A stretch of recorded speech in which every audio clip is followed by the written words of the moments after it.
for holding on, and welcome to the program. Hi. Thank you for taking my call, Rush. My very, very best wishes for you. I'm very pleased to speak with you. My question has to do with the State of the Union show.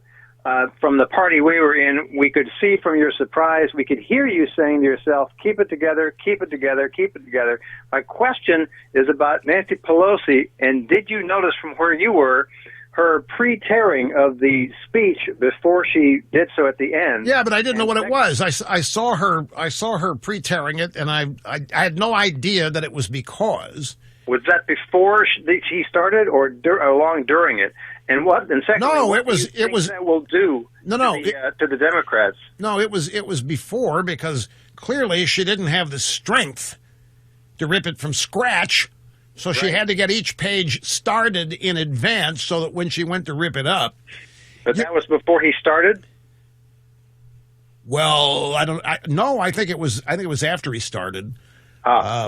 Although I have to say that I only know that based on what I've seen since. I didn't actually see her doing that, the initial rip, during the State of the Union speech. Now, what it all means for the Democrats, I don't think this is complicated, and I wish I had some unique, brand new, you've never heard it before answer.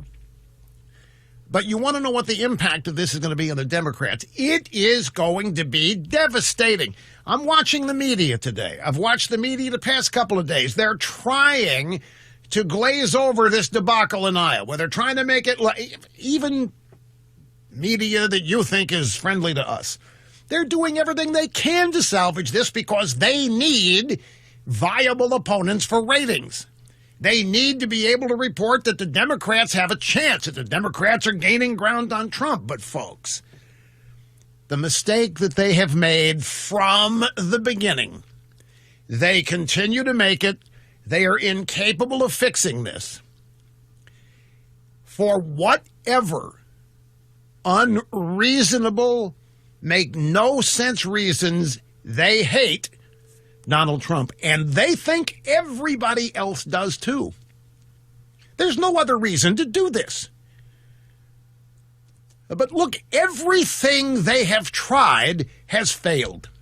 Everything has blown up on them. They are the epitome of Wile E. Coyote. They are a laughingstock. They are a joke out there across the fruited plain. They're not a laughingstock or joke in the media because the media is invested in them, wants them to look good, wants them to win. But I'm telling you, ripping up State of the Union speech that's chronicling and reporting on the greatness of the State of the Union, the improvements and the changes for the good for everybody that has happened. There's no sizable constituency out there that hates Trump so much that they're going to applaud that. The Democrat Party makes the mistake of assuming that Twitter is national public opinion. They make the mistake of assuming that Twitter represents a majority of their support. Twitter represents maybe 20% of the thinking of this country. And they'll never figure this out because the media lies to them and the media pumps them up. And they literally sit there. Pelosi literally thinks that this country hates Trump more and more every day. And that why else do this? Why pull a stunt like this? If she thinks that it's going to harm the Democrats, there's no reason to do it. She obviously, hang on, obviously thinks this is going to help them. And it's, I think, a great illustration of how totally out of touch they are and have been for 4 years. And I'll tell you, I don't think they have ever been close. Past 3-4 years, however you want to tabulate, they have not been close to meeting their objectives on Donald Trump. They have not been close to getting rid of him. They've not been close to succeeding in impeachment. They've not been close in this Russia business.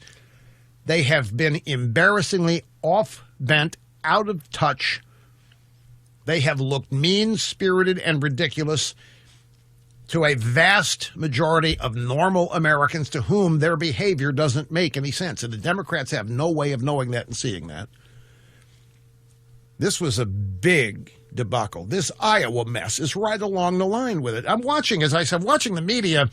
Well, the Democrats have given the candidates additional time here to work out the... Come on, this is an embarrassment. What was the result of impeachment? It killed Joe Biden. Impeachment killed Joe Biden. That's what impeachment did. Impeachment took out Joe Biden. Joe Biden finishes fourth. Biden is finished. Biden was never going to win this thing. I'm telling you, how many times did I tell you in June, May 2019, ABC does that story reporting on Biden and his kid Hunter? And I told you they're trying to take him out. Biden's not going to be the nominee. And they don't want it to be Crazy Bernie. How about the Des Moines Register poll the night before the Hawkeye? They don't release it, claiming some kind of snafu. The snafu was they didn't like the result. These people, I think, are the ones that manipulate vote counts. Not Trump. These are the people that partnered with Russia. Well, Hillary Clinton did with all of that. And no matter what they try, it blows up in their face. But go back. The last week, the last 2 weeks, the last month, what have you heard in the drive-by media? Joe Biden leading by a landslide. Slam dunk. Joe Biden leading in Iowa. Joe Biden wins in Iowa. Going to clear the decks in New Hampshire. Joe Biden comes in fourth place in Iowa. Meanwhile, Trump's got his headline, acquitted. Trump acquitted. How stupid are they? Knew this was going to be the result. They knew Trump was going to be acquitted, and yet they went ahead with this anyway. Why? Because they think everybody hates Trump. The big mistake they make, they think they represent a majority of thinking in this country. They think that wacko liberalism / socialism / communism is the majority thinking in this country. It's not even close. But they think they've got to hold their base together. So I think that's what Pelosi ripping up the speech, plus total frustration. Trump was acquitted, made her look like a political novice when she supposedly is the dean of Washington politicians. Anyway, I appreciate the call. This is Elizabeth in Columbus, Ohio. You're next. It's great to have you. Hi. Hey, Rush. It's good to hear you on the radio. Thank you, sir. Ma'am, I'm sorry. No problem. My question for you is, I wonder what lessons you think the Republican leadership are learning from watching the Democratic implosion. Well, if you look at the Republican Party, is pretty unified behind Trump. Well, I think they've had the benefit of not being in the spotlight, but the rise of Trump was really because. And I think on both sides, Republican and Democrat, there was a large portion of people that feel very frustrated with not being heard. And, I think that's what led to Trump winning the Republican nomination. He wasn't their guy. And Republican base put him in there almost as a, referendum, I think, in some ways against the Republican leadership. No question about it. Well, so what have they learned from that and from watching the Democrats try to deal with the same, divisions in their party?